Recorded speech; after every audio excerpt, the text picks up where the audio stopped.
क्योंकि मैंने सोचा कि शायद सचमुच गर्मी लग रही है और वे बैठना नहीं चाहते। अब उस अच्छा का उन्होंने उल्टा मतलब लगा लिया और नाराज हो गए। 2 दिन नहीं आए। मैंने सोचा ये तो कोई बात नहीं हुई, अगर रुकना चाहते थे तो रुक सकते थे, फॉर्मेलिटी क्यों, अपना भी तो अधिकार जता सकते थे। लेकिन 2 दिन बाद फिर ऐसा ही कुछ हुआ जिसने मुझे सोचने के लिए मजबूर कर दिया। अगर जिंदगी ऐसे ही रही तो फिर क्या होगा? जरा जरा सी बात पर रूठना, इससे बात क्यों की, उसे क्यों मिली और फिर माफी मांगना। इससे बात थोड़ी देर के लिए दब सकती है पर समस्या का निवारण तो नहीं होगा। इस बार मैंने सोचा कि मैं भी पहल नहीं करूंगी। गलती मेरी नहीं है तो मैं ही हर बार अगला कदम क्यों उठाऊं? 8 दिन बीत गए। हमारे बीच कोल्ड वॉर चलती रही। हम फिर तुमसे आप पर आ गए। आखिर मुझसे ही नहीं रहा गया और मैंने पूछ ही लिया, क्या बात है, ऐसे कैसे हो रहे हो? पहले तो ऐसे नहीं थे। अब ऐसा क्या हो गया है? मुझे तो मेरा पहला ठाकुर ही चाहिए। थोड़ी देर चुप कर रहकर बोले, दोष क्या सिर्फ मेरा ही है? मैं उनकी ओर देखती रही। कुछ क्षण रुककर फिर बोले, मुझे तुम्हारे भाइयों के दोस्तों का आना पसंद नहीं है, ना उनसे तुम्हारा बोलना। जो वातावरण उन लोगों के आने के कारण बनता है वह किसी तरह सही नहीं है। तुम्हें क्या पता लोग क्या क्या कहते हैं। मैं एकदम बोल उठी, लोग नहीं, ये तुम्हारे मन का शक बोल रहा है। वह आगे कुछ कहते कि तभी अम्मा जी ने आवाज लगाई और वे उठकर चले गए। वे तो चले गए पर उनकी बात मुझे देर तक कुरेदती रही। मैंने उन्हें एक पत्र लिखा, ये सोचकर कि यह मामला सदैव के लिए सुलझ जाना चाहिए।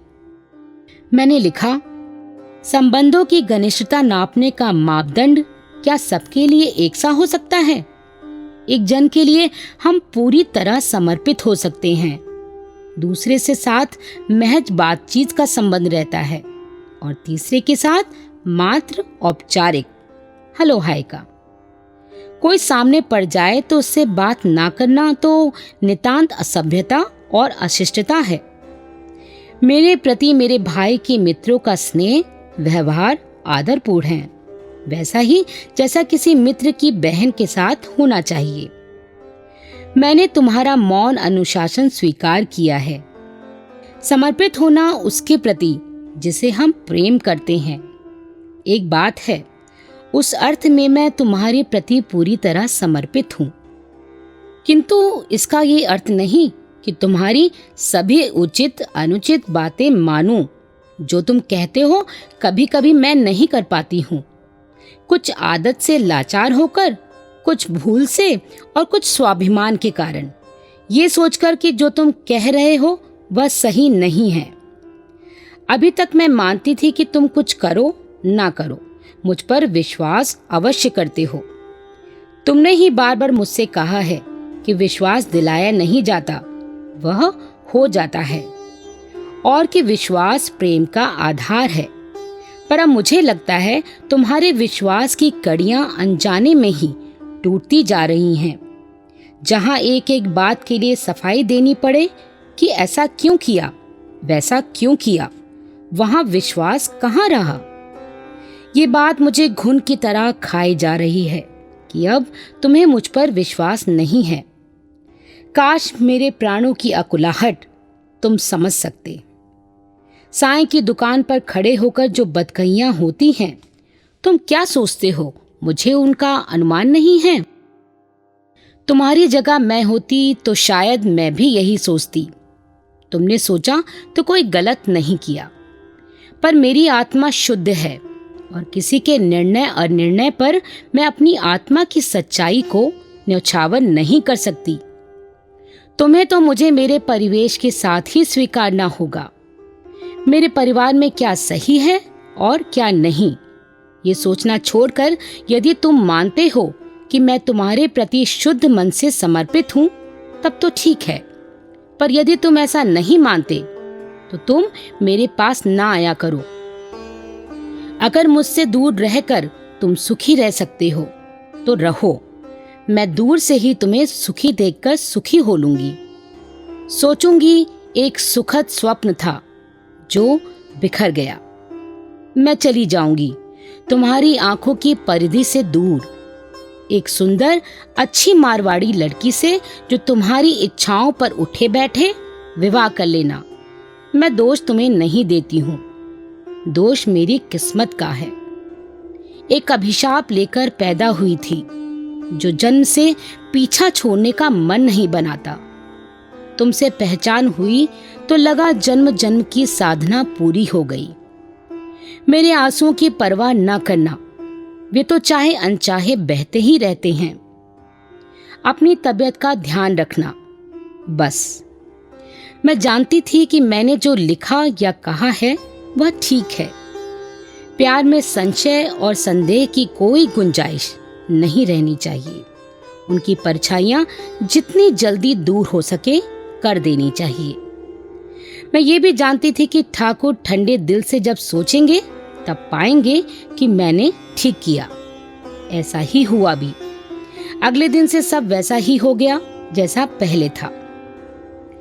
अब जब सब कुछ आपस में सुलट गया, हमारी एक अंडरस्टैंडिंग हो गई। एक दूसरे की अच्छाइयों, बुराइयों, कमियों और खूबियों को अच्छी तरह समझ चुके। तब सब शंकाओं का समाधान हो जाना चाहिए था। किंतु मनुष्य का मन तो उधेड़ बुन में लगा रहता है, मकड़ी के समान जाला बुनता है, बार बार उलझता है और बार बार कोशिश में लगा रहता है उस जाल से निकलने के लिए। कई बार सोचती कि क्या हमारा प्रेम संबंध सफल होगा? क्या मैं इतना साहस जुटा पाऊंगी कि भाइयों के सामने खुलकर चर्चा कर सकूं? क्या ठाकुर स्वयं इतना साहस जुटा पाएंगे? हमारे दोनों के परिवार पुरानी रूढ़ियों, मान्यताओं में जकड़े हुए थे। क्या इनके भाई मान जाएंगे दूसरी बिरादरी की एक लड़की से विवाह के लिए? वैसे देखा जाए तो खत्रियों और बनियों में कोई फर्क नहीं होता। दोनों ही व्यवसायी जातियां हैं, दोनों की अपनी अपनी जड़ें हैं। मारवाड़ी यदि राजस्थान से आए हैं, उस राजस्थान से जो अपने शौर्य, वीरता और देशभक्ति के लिए प्रसिद्ध रहा है, तो खत्री पंजाब में आए हैं जिसकी अपनी शौर्य गाथाएं किसी से कम नहीं हैं। वे भी क्षत्रिय पूर्वजों की संतान हैं। वे जो युद्ध में नहीं गए, व्यवसाय में लग गए, खत्री कहलाए। फिर भी आज के युग में जब समाज जाति उपजातियों के बंधन में इतना जकड़ गया है, क्या उससे निकलना संभव हो सकेगा? घेरे ही घेरे प्रश्नों के अनबूझ उत्तर, शंकाओं के बादल घिर घिर कर आते। अक्सर बातचीत में उभरते दूसरों के मंतव्य विचार भी कि प्रेम विवाह कभी सफल नहीं हो सकते, मन को दुविधाग्रस्त कर देते। किंतु क्या परिवार की मर्जी से हुए विवाह सदैव सफल ही होते हैं? नहीं, ऐसा भी नहीं होता। फिर क्या कारण है कि लोग प्रेम विवाह के लिए एक तरफा निर्णय देते हैं? कोई भी विवाह, चाहे वह प्रेम विवाह रहा हो या माता पिता द्वारा जोड़ा हुआ संबंध, 100% आपस के संबंध सामंजस्य पर निर्भर करता है। यदि हम अपने साथी की बात को सुनने समझने के लिए तैयार नहीं हैं, अपनी बात ही उस पर थोपने की कोशिश सदैव करते हैं, तो यह मूढ़ता होगी। इस दशा में दरार पड़ना स्वाभाविक है। अक्सर ऐसा होता है कि जब दो व्यक्ति एक दूसरे से प्रेम करते हैं, तब उनकी अच्छाइयां तो सामने आ जाती हैं, किंतु कमियां छिपी रह जाती हैं। प्रेमी के सामने हर कोई अपना उज्जवल पक्ष ही रखना चाहता है, और यही प्रेम विवाह की असफलता का कारण होता है। एक लंबे वैवाहिक जीवन में जब किताब के पन्ने खुलने लगते हैं, तब वस्तु स्थिति सामने आती है। विवाह के पहले नारी का आत्मसमर्पण भी उसके आकर्षण को कम कर देता है। नवीनता का आकर्षण, आंख बिचौली खेलने के रस का आनंद उसे अन्य ओर आकर्षित कर सकता है। कई बार पुरुष के मन में यह धारणा भी बैठ जाती है कि जो नारी अपनी अस्मिता का सौदा इतनी आसानी से कर सकती है, वह मेरे सिवाय अन्य भी किसी से संबंध रख सकती है। नारी की कमजोरी को वह संदेह की दृष्टि से देखने लगता है और यदि विवाह हो जाता है तो संशय की दीवार उनके बीच कभी न कभी उठ ही खड़ी होती है, जो संबंधों को बरकरार नहीं रहने देती। तब प्रेम विवाह असफल हो जाता है। 5 वर्ष का लंबा अंतराल ऐसे बीता मानो कल की ही बात हो। वैसे तो हमारा ये समय पढ़ने पढ़ाने में ही बीतता था, पर कुछ क्षण ऐसे आए जब आशंका हुई कि अतृप्त आकांक्षाओं की कामना जीवन के शुभ व्यापार को कहीं मलिन न कर दे। एक शाश्वत सत्य है कि पुरुष नारी के चारों ओर आकर्षण की खोज में भंवरे की तरह पराग को पाना चाहता है। नारी के मन में भय होता है, पुरुष उसके मन के अनाम भय को नकारने की कोशिश करता रहता है। ऐसे क्षणों में कई बार मुझे ऐसा लगा कि मैं एक ऐसे दौराहे पर खड़ी हूं जहां समझ में नहीं आता कि कौन सा रास्ता पकड़ूं। राग और विराग, जीवन और मृत्यु, रुदन और हास्य, उस दो राहे की 2 राहें रही हैं जिनमें आकर्षण और विकर्षण की खींचतान चलती रही है। पुरुष की सुख समेटने की अभिलाषा और नारी की अपनी स्वभावगत कमजोरी ने विवशता की दीवार भी खड़ी की है। किंतु ऐसे सब अवसरों पर हमारी मान्यता रही है कि यदि हम अपने को जानते हैं, एक दूसरे पर विश्वास रखते हैं, तो अपनी कमजोरियों को अपने ऊपर हावी नहीं होने देंगे।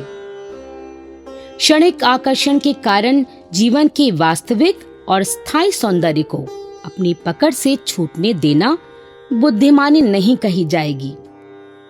प्रेम के जिस मुकाम पर हम पहुंच चुके हैं, वहां इसलिए नहीं कि हमें वहां होना चाहिए था, याद कि हमें किसी ने विवश किया है वहां पहुंचने के लिए, बल्कि इसलिए कि हम वैसा ही चाहते हैं। एक चरम बिंदु पर पहुंचने के लिए आत्मा की स्वीकृति बहुत आवश्यक है। हर व्यक्ति के अंदर एक दूसरा व्यक्ति होता है। ये दूसरा व्यक्ति ही उसकी अंतरात्मा होती है, जो सदैव उसे सही रास्ते पर चलने की प्रेरणा देती है। हो सकता है उसका रास्ता अनेक अड़चनों, बाधाओं और उलझनों के बीच से जाता हो, पर उसको पाने के लिए इन बाधाओं, अड़चनों को झेलना उतना ही जरूरी है जितना मंजिल पर पहुंचना। ठाकुर ने थीसिस लिखी फिल्म इंडस्ट्री ऑफ इंडिया पर अपनी एमकॉम की परीक्षा के लिए और मैंने फिजिकल पॉलिसी ऑफ इंडिया पर एमए की परीक्षा के लिए। फिल्मों में ठाकुर का शौक शुरू से रहा। मेरी एमए और ठाकुर की एमकॉम की पढ़ाई पूरी हुई तो सोचा क्यों ना हम पीसीएस के इम्तिहान में बैठें। एक बार फिर से जोर शोर से पढ़ाई शुरू हुई। जी जान से हम पढ़ने लगे, क्योंकि सुना था परीक्षाएं कठिन होती हैं और कुछ ही लोग पास होते हैं।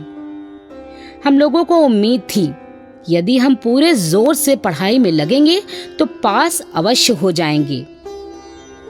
गपशप, हंसी मजाक सब बंद हो गया। हम गंभीरता पूर्वक पढ़ाई में लग गए। ठाकुर किताबें ला देते, मैं नोट्स बनाती। मैं ढूंढ ढूंढ कर लाइब्रेरी से किताबें लाती तो ठाकुर नोट्स बनाती। यही क्रम चल रहा था। धीरे धीरे परीक्षा की घड़ी नजदीक आ गई। परीक्षा का सेंटर इलाहाबाद था। भाई जी को हम दोनों का अकेले जाना गवारा नहीं था, इसलिए किसी ऐसे व्यक्ति की खोज की जो परिवार के सदस्य जैसा ही हो, बुजुर्ग हो और समाज की ऊंच नीच का ख्याल रखता हो। अंततः परिवार के घनिष्ठ मित्र को साथ जाने के लिए तैयार किया गया। सब उन्हें आदर से मास्टर जी कहते थे। वे दुबले पतले, छरहरे, हल्की हल्की दाढ़ी और जल्दी जल्दी बोलने वाले व्यक्ति थे। पूरे मारवाड़ी समाज में अपनी पहचान उन्होंने बना रखी थी। मस्त मौला किस्म के आदमी थे। तमाम तीर्थ उन्होंने कर डाले थे। शादी वादी की नहीं थी। जीवन में जब से नमक खाना छोड़ा तब से अंत तक नमक खाया ही नहीं। नंद किशोर झजरिया के यहाँ भी वे जाते थे और उन्हीं के कारण हमारी भी उनसे पहचान हुई, क्योंकि भाई के अनेक मित्र मारवाड़ी थे। इसलिए भाई के साथ भी उनकी पहचान काफी गहरी थी। उनके बारे में अक्सर लोग मजाक करते थे कि मास्टर, अगर तुम किसी को काट लो तो खबर बन जाए कि आदमी ने आदमी को काटा और मर गया। मास्टर जी का धीरे धीरे काम के प्रति ध्यान कम हो गया। सिर्फ अपने खर्च भर के लिए काम करते थे। लोगों के दुख दर्द में शरीक होने एवं आड़े समय में काम आने में वह कभी पीछे नहीं रहते थे। मुझे क्योंकि सभी छोटे भाई बेबे कहते थे, वे भी मुझे इसी नाम से पुकारने लगे। पंजाब में बहन को बेबे संबोधन से पुकारते हैं। मास्टर जी के अतीत के बारे में कई बार मैंने भी जानना चाहा, लेकिन असफलता ही हाथ लगी। उनकी अंतरंग मित्रों को भी उनके अतीत के बारे में कुछ पता नहीं था। फिर भी वे अपनी गहरी से गहरी बात उनसे कर लेते थे। इन्हें मास्टर जी को इलाहाबाद की यात्रा में मेरा गार्जियन बनाकर भेजा गया। कानपुर से शाम को पार्सल ट्रेन से मैं, ठाकुर और मास्टर जी इलाहाबाद के लिए रवाना हुए। गाड़ी में बहुत भीड़ थी। गर्मी के मारे दम घुट रहा था। हालांकि हमें किसी तरह खिड़की के पास जगह मिल गई थी। एक खिड़की के पास मैं और सामने की बर्थ पर दूसरी खिड़की के पास मास्टर जी और ठाकुर बैठे थे। सूरज धीरे धीरे दूसरे छोर पर राह तकती अपनी प्रियतमा की गोद में जाने के लिए ढल रहा था। उसकी तपन उष्णता शांत हो रही थी। लाल गोले के रूप में आकाश की अंतिम छोर पर उसे आंख में आंख डालकर अब कोई भी बातचीत कर सकता था। रात का अंधेरा धीरे धीरे पृथ्वी पर उतर रहा था। निरभ्र आकाश पर चांद धीरे धीरे उभर कर सृष्टि के क्रम का, जीवन के उतार चढ़ाव का संकेत दे रहा था। हम खिड़की से झांकते चांदनी को निहार रहे थे। असंभव संभव हो गया था। कभी सोचा भी ना था कि इस प्रकार हम दोनों कभी एक साथ एक मंजिल की ओर यात्रा कर सकेंगे। अचानक मास्टर जी की आवाज सुनाई दी। तुम लोग इस तरह बाहर देख रहे हो जैसे पहली बार ट्रेन में सफर कर रहे हो। मैंने कहा, मेरे लिए तो यह पहला ही अवसर है। ये गाड़ी की गति से भागते पेड़ पौधे, ये दूर दूर तक फैला सन्नाटा, बीच बीच में घर को लौटते स्त्री पुरुषों की टोलियां जो दिन भर के बाद अपनी मंजिल की ओर बढ़ रही है, चिड़ियों का चहचहाना, रात का अंधेरे की चादर ओढ़कर पृथ्वी पर उतरना और यह दूर दूर तक फैलाव, कम से कम मेरे लिए तो ये सब अजनबी ही था। मास्टर जी ने डांटा, अच्छा अब सो जाओ, कल से परीक्षा की तैयारी करनी है। इलाहाबाद पहुंचने पर एक अच्छे होटल में 2 कमरे लिए गए। परीक्षा के दौरान हम दोनों ही पढ़ाई और पेपर देने की तैयारी में इतने व्यस्त रहे कि पता ही नहीं चला दिन कैसे बीत गए। इस सारे समय मास्टर जी हमारे साथ ही रहे। हमारे खाने का ध्यान रखना, बाजार से फल मंगाना, कपड़ों में इस्त्री कराना, सब कुछ उनके जिम्मे था। उनकी पूरी कोशिश रही कि फालतू बातों में हमारा दिमाग ना लगे और हम पूरी गंभीरता से अपने पेपर दें। हम पढ़ते रहते और वे वहीं आराम कुर्सी पर बैठे कोई किताब पढ़ते रहते या आराम से कुर्सी पर झूलते रहते। समय से खाना, समय से पढ़ना और तैयार होकर पेपर देने निकलना, सब देखभाल करना उनकी जिम्मेदारी थी। आखिर वह दिन आ ही गया जब हमें वापस कानपुर लौटना था।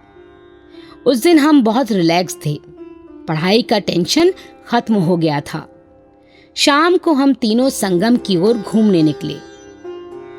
गंगा, यमुना, सरस्वती के मिलन का वह क्षण कितना मनोरम था।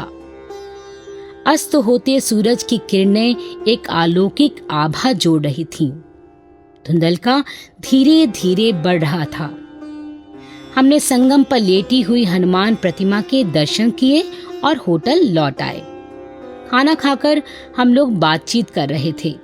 मास्टर जी बुजुर्ग थे, उनकी आंखें नींद से झुकी जा रही थीं। हमारी बातें खत्म होने को ही नहीं आ रही थीं। आखिर उनको झपकी आ गई और वे पास पड़े बेड पर सो गए। हमारे कमरों के सामने टेरेस भी था। कब और कैसे हम कमरे से निकलकर टेरेस पर आ गए याद नहीं।